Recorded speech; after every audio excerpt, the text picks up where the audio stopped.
மங்களதேவி கண்ணகி கோயில் தமிழக கேரள எல்லையில் உள்ள தேனி மாவட்டம் கூடலூர் அருகே விண்ணேற்றிப்பாறை மேற்கு தொடர்ச்சி மலை உச்சியில் உள்ளது. இக்கோயிலில் வரும் மே 1ஆம் தேதி சித்ரா பௌர்ணமி விழா வெகு விமர்சையாக நடக்கிறது. இதற்கான கொடியேற்று விழா ஆண்டுதோறும் மங்களதேவி கண்ணகி கோயில் மலை அடிவாரம் தமிழக பகுதியான கூடலூர் பழியன்குடியில் நடைபெறுவது வழக்கம். கடந்த ஆண்டு மங்களதேவி கண்ணகி கோயில் கொடியேற்றம் கூடலூர் பழியன்குடி மலையடிவாரம் தனியார் தோட்டத்தில் ஒரு தரப்பினர் சார்பில் நடந்தது. இந்த ஆண்டு கூடலூர் பழியன்குடி வனத்திற்குள் கொடியேற்றம் நடத்த வனத்துறை அனுமதி மறுத்தது.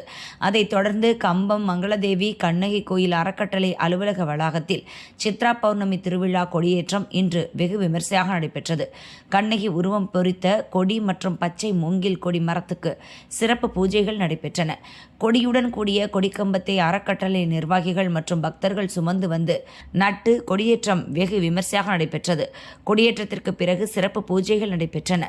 முன்னதாக பெண் பக்தர்கள் பொங்கல் வைத்து மங்களதேவி கண்ணகியை வழிபட்டனர். கொடியேற்று விழாவில் கம்பம் மங்களதேவி கண்ணகி கோயில் அறக்கட்டளை நிர்வாகிகள், உறுப்பினர்கள் மற்றும் பக்தர்கள் உள்ளிட்டோர் திரளாக பங்கேற்று கண்ணகி தேவியை வழிபட்டனர்.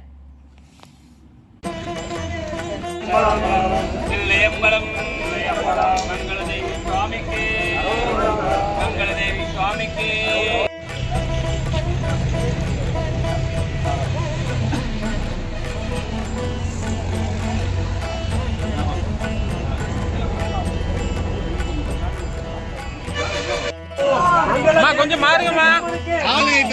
மங்களதேவி கண்ணகி அம்மனுக்கு, மங்களதேவி கண்ணகி அம்மனுக்கு, மங்களதேவி கண்ணகி அம்மனுக்கு, மங்களதேவி கண்ணகி அம்மனுக்கு, மங்களதேவி தள்ளுமா தள்ளுமா மங்களதேவி கண்ணகி அம்மனுக்கு, மங்களதேவி கண்ணகி அம்மனுக்கு, மங்களதேவி கண்ணகி அம்மனுக்கு, மங்களதேவி கண்ணகி அம்மனுக்கு, மங்களதேவி கண்ணகி அம்மனுக்கு, மங்களமுனுக்கு கோயில் கட்டியே